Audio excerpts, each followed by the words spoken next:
So we became a B Corp in 2015. So we were one of the first in the UK. And I guess my company was always set up to not just be about making money. So we did actually become a B Corp without making any changes. I think probably more significant here is what's changed since we've become a B Corp. And initially, I think for the first couple of years, it was more about us learning to articulate more about what we were about to the people that work for us. So it's massively helpful in terms of that, in terms of the framework. This is how we are a good company, looking at the different areas of the assessment. The great thing about B Corp is that the bar gets higher each time you certify. So you've got to carry on improving as time goes on. So that, I would say, is now the best thing about it, is that we're always kind of straining to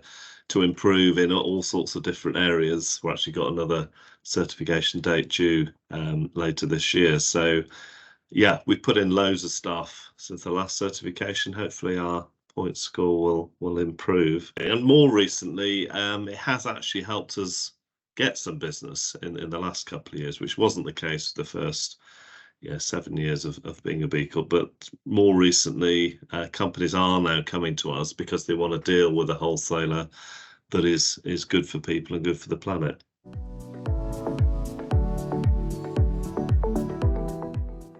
As a B Corp, most of it is about being a better company. There are a small amount of personally what we do, but the whole point is really that people are, when they work for us, they're surrounded by sustainability, so it kind of rubs off in their own personal lives as well. Of course, all our sales team have got electric cars. Some people in the business are now looking to make that transition. One of the big things recently on this is that we and I always kind of laugh when I say this, but we have brought in a compulsory volunteering scheme. So we basically pay people to do 16 hours volunteering a year. So it's in company time, but that's been massively impactful on people, actually, just for them to go and work in situations with people less privileged than ourselves, and get their hands dirty in situations they never would have touched normally. I think that's probably been one of the most recent impacts, and it is some of the quotes we've had from people after the done volunteer have been absolutely fantastic about how it's changed their perspective on life, and they've realised how lucky they are and all that stuff. So yeah, that's been a great step forward. Definitely recommend that to other companies to bring that in.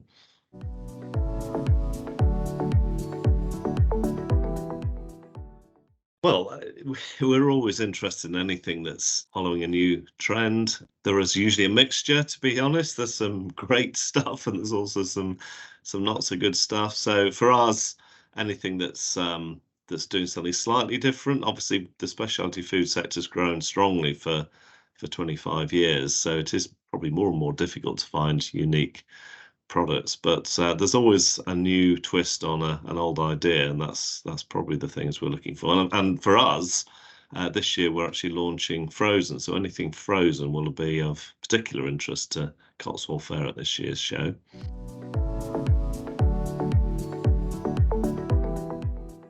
Well, I think it was very noticeable last year, which was, I think, the first show back after COVID. There was a real buzz, actually, and people have missed face-to-face events. Yeah, there are more online things going on these days, of course, but you can't really beat face-to-face meetings, in my view. Online meetings, sure, they have a place and good for reducing carbon, but occasionally to get in front of people, either as a seller or a buyer, you can't replace that with online meetings. And of course, with food and drink, you've got to be able to taste the products, haven't you? So you can't do that online either. So yeah, come to the show and eat and drink and meet some new suppliers or buyers.